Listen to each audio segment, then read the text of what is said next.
Nice. What's up, Zach? How are you?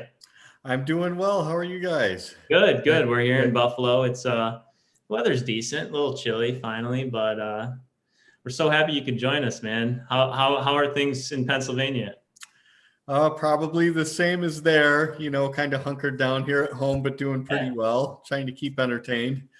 Yeah. Um, yeah, I have to warn you, we might get interrupted slightly when Tomoko comes home from shopping. That's The that's dog might good. bark, so That's I'll all good. try to The mute. whole point of this, hopefully, is to just keep things as casual as possible and let you and my dad have a nice chat. For anybody who's watching this recording, we're here to celebrate the launch of a new Foundlings book of poetry, Blazes by Zack Grabosky, and Zach's here with us on a Zoom chat.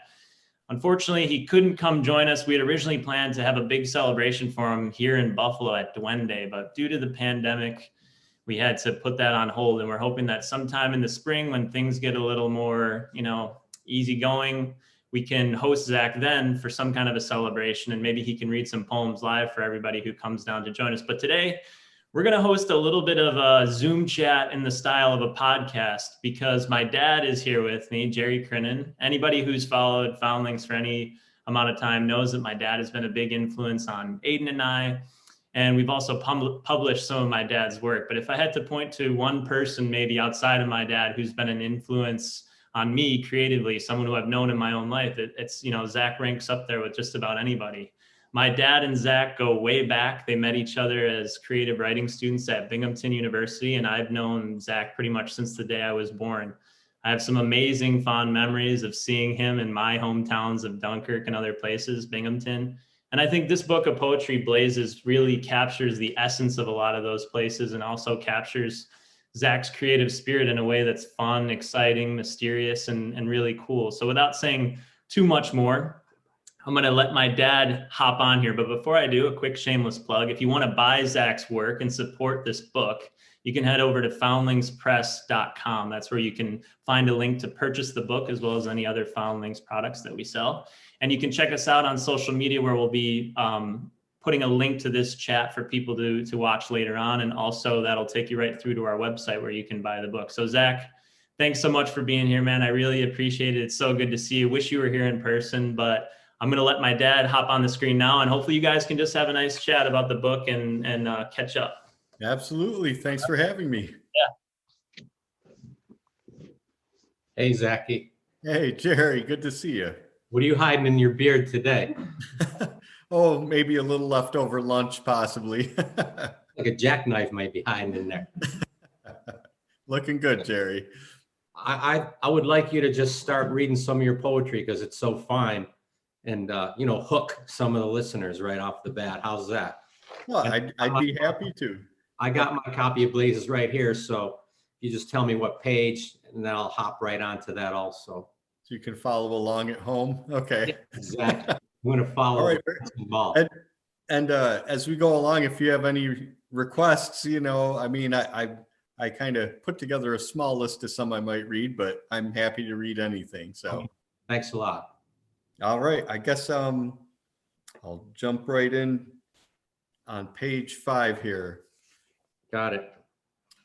This is a poem called Transmogrification. Connedaguinet Creek runs slow through alfalfa fields, through momentary suburbs and homesteads, through every unacknowledged thought, down the well of consciousness, down a road illuminated by pale moths, down into that last ink to the root of where it all unravels. By the end of this night, an empire will rise and fall, and the offerings we lay at the foot of the mountain of our collective ignorance will turn into songbirds that, with beautiful voices, mock our ancestors. They cannot help. In each story, the princess of death is woken from a deep sleep. She puts her slippers on in silence, gazes into a long mirror. Aware of the years, she takes her time. Each night, finger sandwiches are laid out on the veranda of imagination.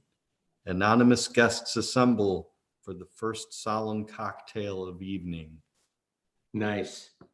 Again, the specific details, that's what I'm always looking for. It's not just sandwiches, but finger sandwiches, which is not only highly social, but of course the word finger conjures up, obviously hands and movement. So I really like that a lot. Don't stop, get down. Okay. Let's see here. All right, this is a poem called Used to Be Called Union. It's actually based on the house that I grew up in as a child. So this kind of reaches way back. Are you saying that in Cazenovia, there's a place that used to be called Union? Yes, because I didn't grow up in Cazenovia. Of course, I grew up outside of Cazenovia, which is a distinction of honor, apparently in my book. But there is a kind of defunct place called Union that's really not recognized by anyone anymore. And it basically consists of, 3 or 4 houses that date back to the 1800s. Okay, good. Used to be called Union. I woke late at night as my brothers slept. Shallow breaths revealed their locations in the dark. Through the warped glass of the bedroom window, I saw a lantern light bobbing among the gravestones in a grove of old maples engulfed by hayfields. Branches danced in the breeze. I heard a distant coal train sound off, moving slow through Apulia station, and it spoke to the solemn, empty place in me like a radio in an abandoned hotel. I feel things I will never tell, just like I never told about the lantern light, tallying the dead who lived here long before me, when this too was a train station for soldiers. Nice. And there's kind of, just like when a train goes by and you see lights off and on and off and on, there's that kind of motion or movement also in this fine poem. So excellent. And of course, the word union is so, draws things together. So I like that also. Again, specific detail. Beautiful. Well, and the thing about Union, of course, it was actually named Union, I kind of suppose, because where this little place was used to border some railroad tracks that kind of was a place where Union soldiers may have stayed. We used to dig up artifacts in the backyard when we were kids, like old Union soldier belt buckles and bullets and things like that. So No kidding. it's kind of tied to that. Oh yeah, when we were kids, we used to take a shovel in the backyard and dig up all kinds of stuff like that. I didn't know that. That's amazing. Yeah. And it's so far out in the middle of nowhere. I mean, to me. Right. Well, especially when I was a kid, it was pretty far out. Not so much anymore. Okay. I think we should talk about Binghamton for a few minutes. Okay. Now, we knew each other before Binghamton, before creative writing, actually, when you were a student at SUNY Morrisville. That's correct. Yes, we worked in the same learning center. Yeah, I just happened to get a job at the Skills Center or Learning Center. That's really when we met. Then years later, you migrated to Binghamton, and SUNY Binghamton, as we used to call it, Binghamton University now, just I got the Binghamton University hat here. Nice. And it seems like we were lucky to live through nothing less than a golden age of poetry. We had such creative friends, not only in poetry, but in fiction and certainly in music. Learned so much. And everybody was very generous with their knowledge. They weren't hiding their pearls, so to speak. And then, professors like Liz Rosenberg, Ruth Stone, and then, the man, Milt Kessler, who just is the Mount Rushmore of poetry from Binghamton University. And he was so generous too. Always would say, bring a lot of stuff. He would say, if you're going to be a teacher, bring a lot of stuff to class. And so he always brought like bags of books, memorabilia, And I must say, in all the classes I took from him, creative writing, he never ever talked about, here's how you write a sonnet, or, a sestina consists of, he never talked about that. He talked about living. Right. And for some reason, that's what sparked my wanting to write like a maniac. And he was just fantastic like that. Like he would be talking about buying groceries in Haifa, Israel, and somehow he made that so interesting to me that I couldn't wait to go home and start writing about, whatever. Just really understood poetry is everywhere and anywhere. And you create, you create the form it needs as you go along. Well, yeah, and we got our whole education in sestinas and other classes. Right. but right. but the interesting thing about Kessler is he did always tie things back to history, whether it was history at large or personal history or the history of objects. And he certainly was one of the greatest influences on me. And again, the only reason I attended that university was, as you might recall, when I graduated from Morrisville, I kind of hung up my cleats and was kind of kicking around. And you were the one who suggested to me, like, hey, what are you doing this fall? I was like, I don't know. And you said you should just go study poetry under Kessler. And I said, well, okay, I'll put in an application. And one way or another, they accepted me into that program, and it was a great thing for me personally. Absolutely.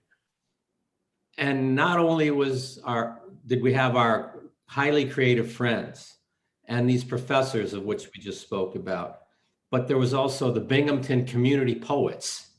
These were blue collar folks who got grants and brought people in to different bars that they would designate as, poetry venues.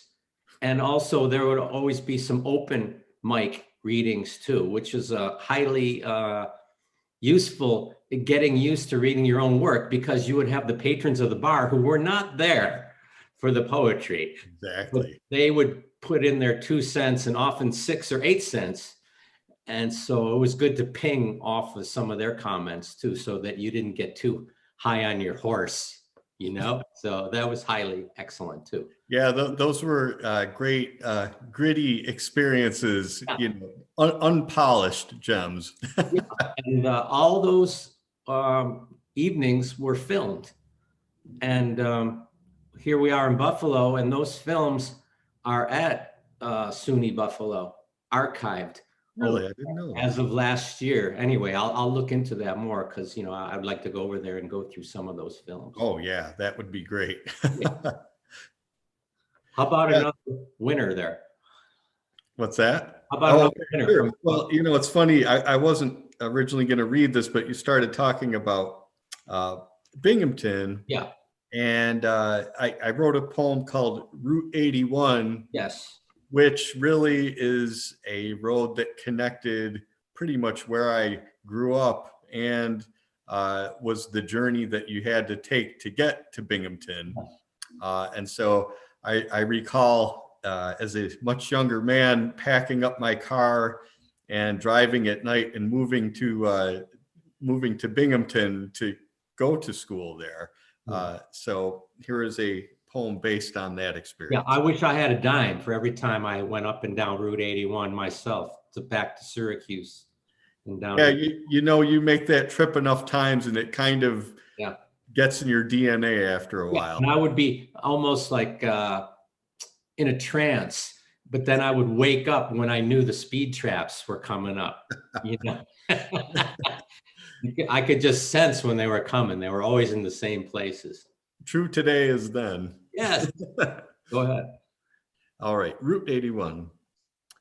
That blinding crystal I memorized day after day by the creek as a child held 2 lives. The whole vision of the world enters an icicle, birds fly into the reverse tapestry of late afternoon light, registered at an earlier time in the retina, registered with all other past lives, a palace of empty bottles glittering in the sun. I found the city that way, saw it from far off at night as my car leaked gas all the way down from the hills toward lights that ended in the bottom of a wine jug, as I watched a giant luminous moth beat itself to death on the window of a convenience store. Great. And, you know, driving that Route 81 in the wintertime, I mean, thank goodness we were young. Because I think about it now and I'm like, man, that was like some death-defying stuff that we just, you know, whistled on by, you know, with the radio blasting, you know. And back in the days of rear wheel drive. Yeah, right. So, gee, I don't know how I did it. Anyway, yeah, excellent. And, you know, in Binghamton, remember we started our own broadsheet, Zero Graph. Yes, the Zero Graph. I remember that well. And I still have copies of that squirreled away. Yeah, I have a few too. But, you know, if you just, if you wanted to start your own poetry broadside or magazine, you just did it, you know, and then you found a way to sneak it onto a Xerox machine or, you know, put a few pennies together to make requisite copies, at least for friends, you know, and few for family maybe. So, Oh, and I remember we got a list of small publishers and fired out a bunch of them into the void yeah, that's across the country, you know, hoping that they would stick somewhere. And I'm sure somebody read some of them. So, yeah. Sure. Yeah. You know, it probably graced the bottom of a few parakeet cages somewhere on down the line. No, those were great times. And I actually remember, you know, coming up with the name of that broadside, Zero Graph. I had a giant old dictionary that I got out of a Salvation Army or Volunteers of America store. And we just flipped to a page, Right. pointed at the page, and Zero Graph was where the finger landed. Grateful Dead was already taken.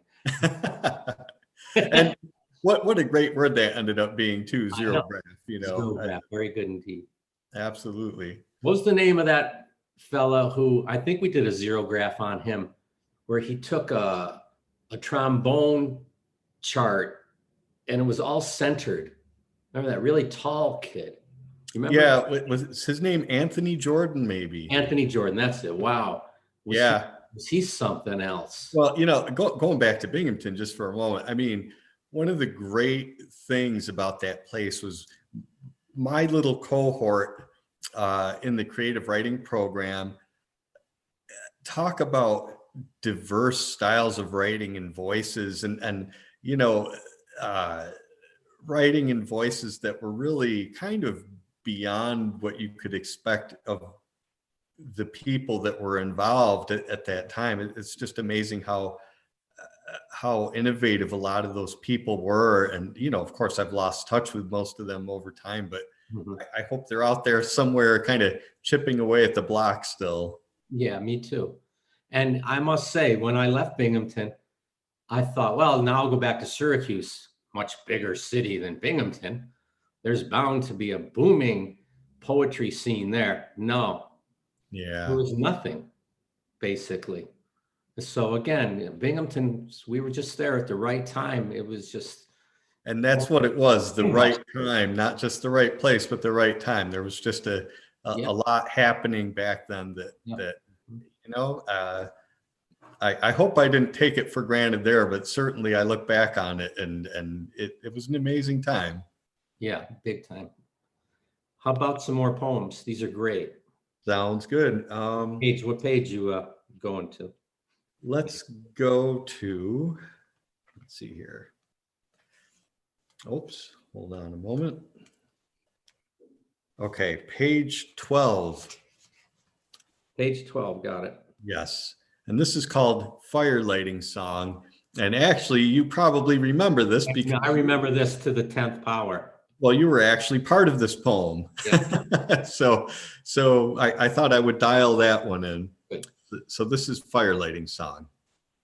Somewhere in the back seat of a Chevette, you spark a cigarette. The whole car lights up. The car becomes a meteor streaking toward home. The night is no longer romantic, it's magnetic. Love it.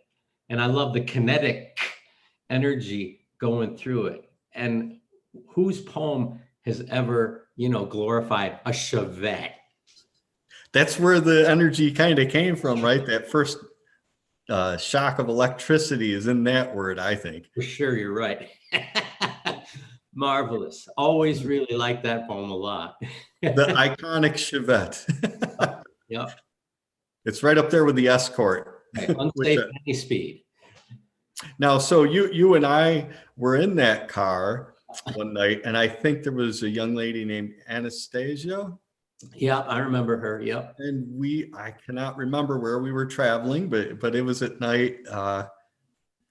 I can't remember the purpose of it, but I remember being in that car in that moment, writing that in the dark of the back seat. It. Yeah, it's a great little record, and it's a beautiful poem also. So always really like that a lot. Nice. What else you got? Okay, let's so some of my poems deal with places, obviously, that I've been and been around and observed, and the characters in those places. And so this is kind of an amalgam of some of that, but I'm sure a couple more poems will kind of touch on the same type of thing.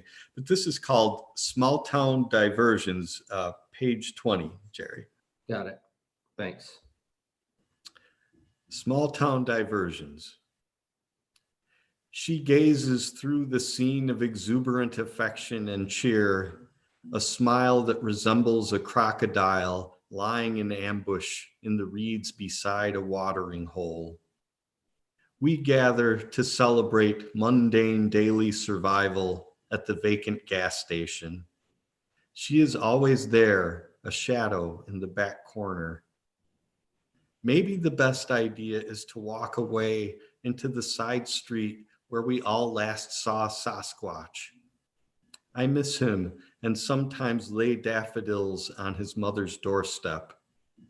She doesn't know who brings them, so I let her imagine Sasquatch came back from the dead to leave her a gift that reminds her of days past, walking into the weeds and light until you disappear. Great. I love the last line, which is all by itself. And of course, it has to hold up the whole poem above it, so to speak. And it does that well. And it's great when you get like weeds glorified too. To me, that's highly poetic. Beautiful things don't need poets, and everybody writes about them. But who's writing about weeds and Chevettes? Right? And it's funny, it's a lot of these small places, were kind of dying back then and continue to now. These little blips of towns on maps where weeds can grow. Chevettes are still driven, and a lot of weeds are growing out of old Chevettes. Yes, absolutely. But I find I find something kind of magnetic about those types of places where there's not much apparently going on, but I find that there's more going on there than meets the eye, and I find a lot of I hate to use the word inspiration, but I find inspiration in those kinds of quieter spaces. Yeah, I mean, you lived in a number of those places, and I lived in some of those places. And again, once you kind of slow down and start to live there, you realize, wow, I'm inside an anthill. There are a lot of things going on in this little place. Absolutely. Nice. And I find that the characters in those Exactly. spaces are just fascinating and rich, definitely. And how they were able to survive in these places where when you first roll in, man, how can anybody be moving and grooving in this burg? So it just adds to the, the mythology when you meet these people and you see how creative they have to be just to get through, another 24 hours in Nowhereville. Let's see. What else you got there? Okay. Why don't we? How about Dunkirk installment? Because Okay. Maybe Talking just about be a little bit about Frank there for a second. yeah, and so one of the interesting things to mention about this particular book is that the name Frank makes several appearances, but they're all different Franks. Interestingly enough, but I just happen to cross paths with many Franks in my life. But they all deserve a tip of the hat. So, Good. so this is called Dunkirk Installment, and I did live briefly in Dunkirk, as you recall. Sure. As you did. Yep. And I was living in a small bungalow that had been relocated by truck from a camp. I believe it was a World War II PW camp hut. Exactly. As an apartment So house. it was an interesting little place. And so I enjoyed my time there in Dunkirk. And I had, of course, again, this gets tied back to vehicles for some reason, but I had an old beaten down car, and you had introduced me to Frank, who is a local mechanic, a super nice guy. And he could fix anything with anything that was in the room. Oh yeah, no, he was super helpful to me, and I enjoyed knowing him, and so I kind of felt compelled to write a poem that was loosely related to him. He was the only mechanic where I felt like he didn't charge enough. And that is how often could you ever say that in your lifetime? That's funny you mentioned that, because that's a key aspect of this poem. So as you will see, okay, Dunkirk Installment. Frank said $30. Make it out to cash. No astral projections, please. Down the street, San George plodded over 3 junked mail jeeps. Did Frank know? The police sampled a grease smear on Otter Street. Frank, sainted by the dark cataract behind his head, handed me the solenoid. I humbly accepted. The phone started to ring, but I was off to deal with Weasel for San George's snow tires. I still hear the sirens at night and want to give Frank another check for the lost letters of his sign, ripped off by the wind. Yeah, he was a great man. Yeah. He was from Cuba, as you may recall. Yeah, that's right. And I think he eventually moved back, didn't he? No, I think he moved to Miami to be with his Miami. Okay. Gotcha. Anyway, he was the kind of fellow who, when he finished fixing my car, he would sometimes drive it over to my house and have his wife follow in their van. I mean, my goodness. I'd be like, Frank, I could have got up there and got it. Oh, no big deal. No. Amazing. Lovely fellow. Yeah, I'm glad you read that. That's nice. And, those were such great experiences. His auto shop was basically right on the shore of Lake Erie, and it's just such a unique neighborhood. You know, that all presence of that Great Lake kind of permeated everything. And actually, well, you know, as long as we're on the mentioning the topic of Lake Erie, there is a small poem. Since I was living there, of course, I had to write a poem about that particular lake. And I had attempted that several times, but as I'm sure you've done before, writing about that lake, it can be kind of challenging to try to capture your thoughts about that. So my poem for that lake ended up being very short. We're on page 31, and this is just called Erie. Good. The constant migration of waves repeat forever the moment of their conception until I was never here. Great, great. And if you see the poem, every line gets shorter and shorter and shorter. You know what I mean? Which parallels the idea that something is disappearing.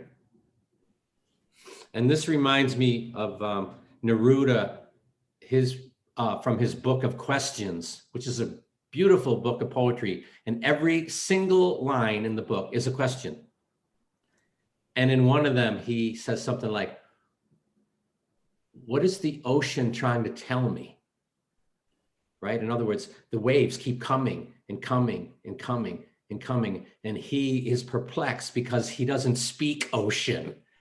You know, it keeps asking me the same question over and over, but I'm only a man. I'm at a loss, you know, to speak its language. So I can just stand here perplexed, but also awed.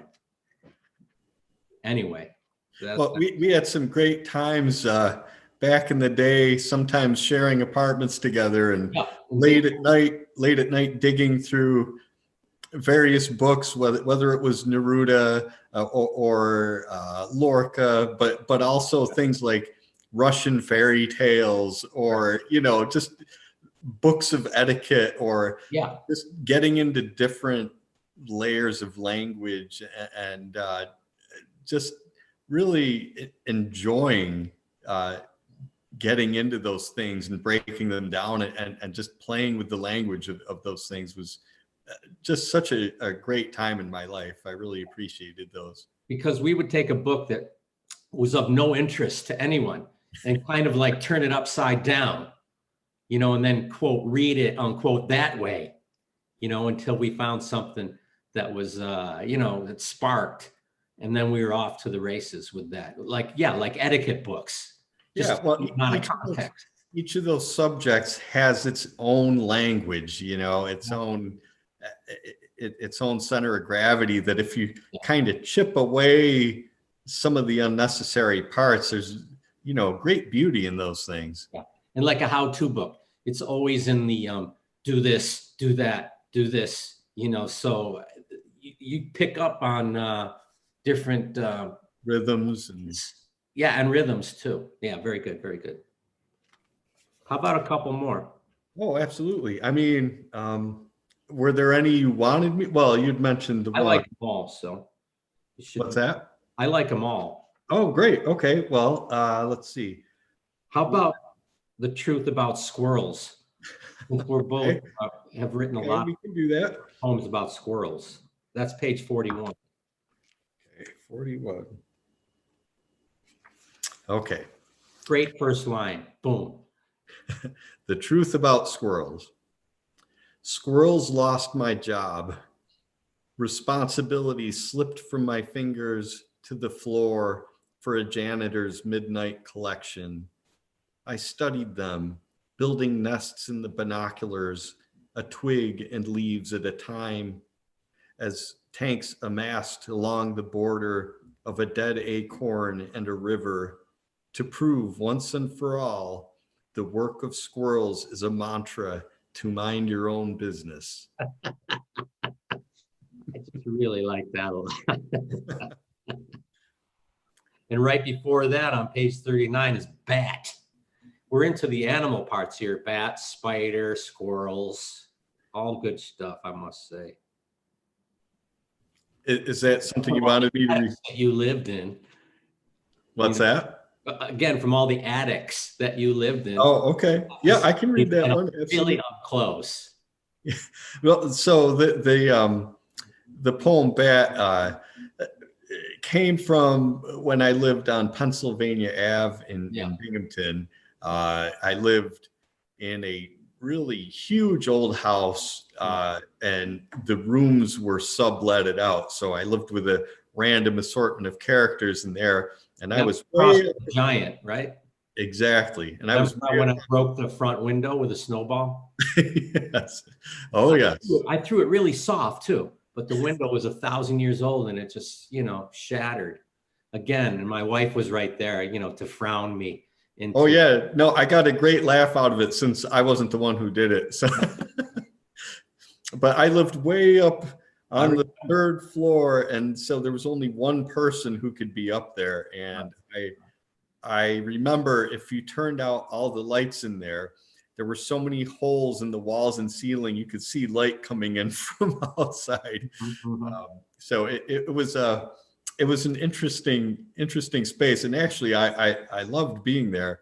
But I thought that was the best space in the house. Oh, it was in that house. It was absolutely.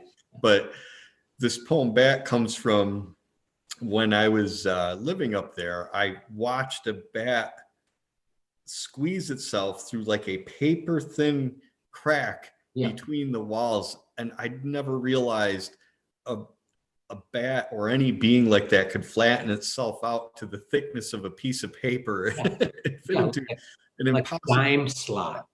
So, that kind of maybe unnerved me a little bit. I mean, I had a variety of critters that crashed the party in that particular room. I remember being in bed one night. I turned out the light and I heard this noise, and a gray squirrel had fallen out of the ceiling and was running around in circles in my room. So it was an interesting spot. But so this is Bat. You fly greedily, gobbling the confidence of those who would have you explore the night in a box. Your 2 ear flints are small tools of fear. Giant mosquito, compact of smaller mosquitoes, you are not a mouse with wings. Science answers with an infrared finger. It wants your innocent hunger. But there is more to those who live the night. In their caves, they are countless, an ocean of others' blood collected for the earth's cold storeroom. Cold storeroom.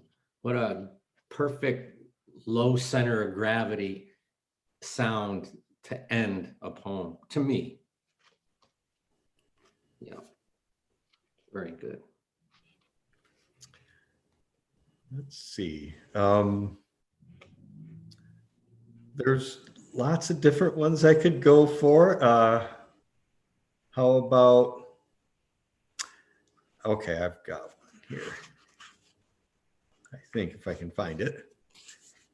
Hopping around the book can be a little confusing, of course, but here we go. Okay. Contemplation of Life in Town. That's on page 37. 37. Got it. Okay. The glow of town over the summit is brighter tonight. The air humid with pheromones and insects scissoring at the dark place behind the woodpile. Evening is a feast of beetles, singing mandibles, in a knot of tree branches, inaccessible, unassailable, claiming little pieces of me left behind by time and carelessness. Right. And certain words belong. Certain words belong to certain poets. And like to me, the word mandible belongs to you. Wow, I'm honored. I mean, that's a good one. That's a real Zack word to me, mandible. Yeah. I love it. Yeah, that belongs to you, that word. So I always If I rarely see the word, but when I do, immediately think of you in a second. Like, oh, that's one of Zach's words. How about the other Frank on page 29? And we can talk about him a tiny bit too. Yeah, yes. Frank, as you and I both know, was a unique character who popped up quite a bit. Well, you had known him much longer than I had, of course, but popped up in a lot of our interactions and stories over the years. So I'll let you explain some of that on the back end, but Yeah, this is Frank. In the end, your life was uninsurable. Your existence turned down and denied a job. Sure, bring your intelligence and ineptitude, all the facets of yourself. We sense your vulnerability like roadkill deer rug mistakes in the dark of your rented basement. Who remembers there are still maliceless souls in this world we push through? Who takes the bullet of aloneness for all of us? Yeah, certainly it was Frank. Frank was someone I met when I got out of the Navy in 1980. I got a job at a nonprofit playhouse, and the boss was very stingy, although there wasn't a lot of money anyways. And I remember we hired Frank because he was willing to work building sets for like $60 a week. And he had the worst luck, perhaps, of anyone I ever met in my life. He once lost a job at a bakery for sweating too much. And he went and got his medication changed so that he wouldn't sweat so much. But when he went back, someone else had already been hired. So that's kind of indicative of, what followed him around was always that bad luck amulet. But the interesting thing about him is he had a strange resilience. His demeanor rarely changed, at least in my interactions with him. He was very, I don't even know if upbeat is the right word. That's not the right word, but I don't know what it is. But he was unsinkable in some ways. He kept bobbing back to the surface. and a huge shoebox full of letters that he wrote me over the years. He passed away about 15 years ago. But I have about 125 letters. Each one was typed on his IBM Selectric. And not only was every letter typed, but the envelope, the return address, everything was typed. So he was very meticulous in that way. And his letters were full of little details. He'd go into long paragraphs of everything he bought at the grocery store and how, it was 25 cents less and it was on sale and how he cooked it and so on and so forth. So those are kind of very valuable letters to me because he really was a unique character. Well, and he had a command of a lot of in-depth knowledge about all kinds of things. I mean, he really, he was a fascinating guy to talk to, One of those kids that when he was from the day, he could read, his parents got him popular science, popular mechanics, model kits. And so, he had a lot of knowledge about a lot of things. Yeah, very interesting person. I miss him.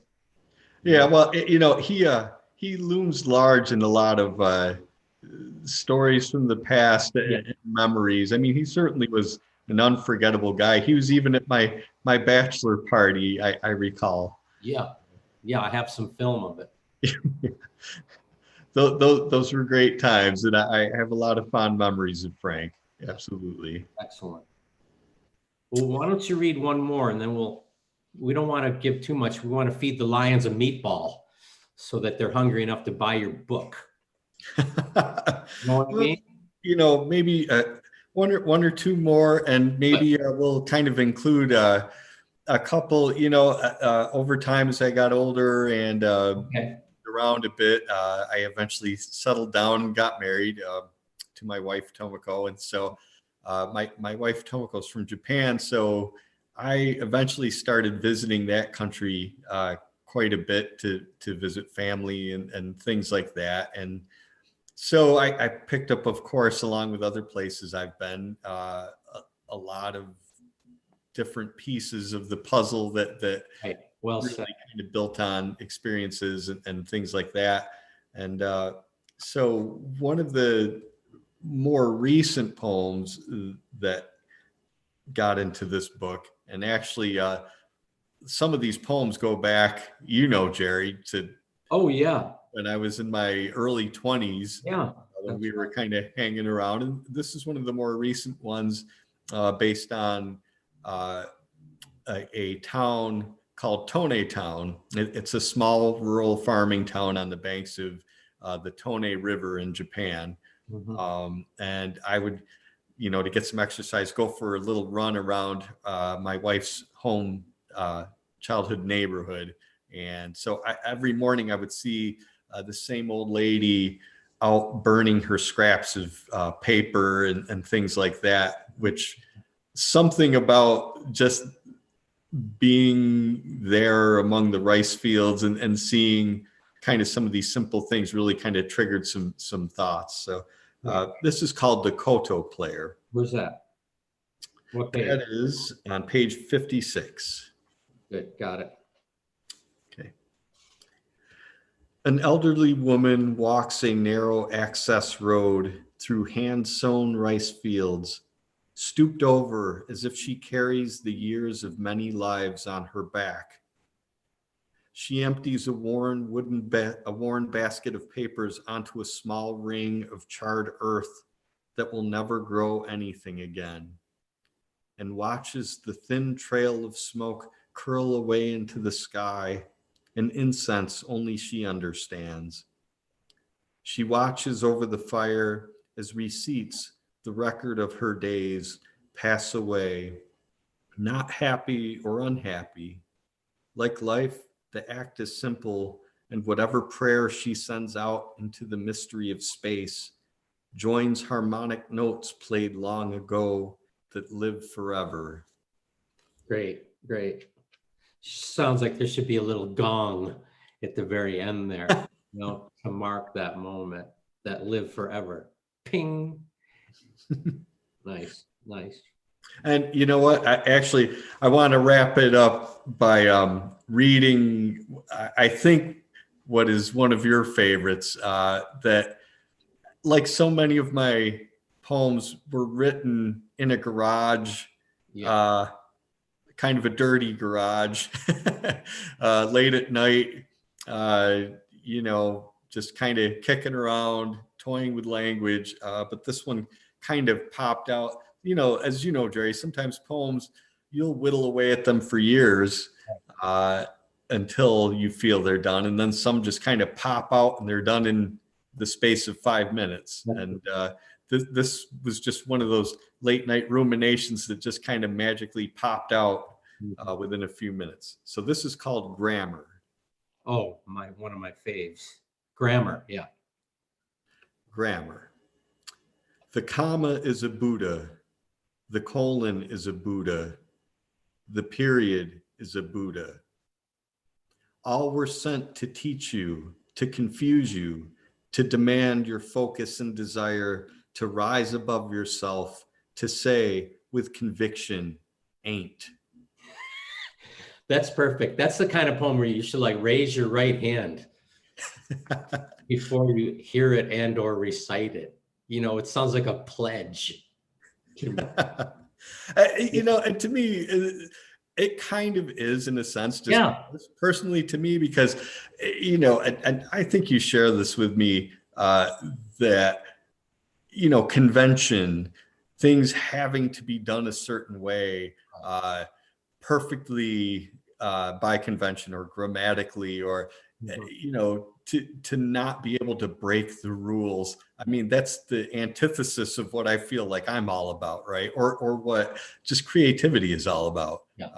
And, you'll notice in some of my poems, that they flout some of those grammatical conventions, but I think justifiably so. And I just find that there's a lot of possibility in that and a lot of energy in some of those things. That's a perfect little poem. It's like a little jewel box that when you close it, click, it has that perfect little click ending too.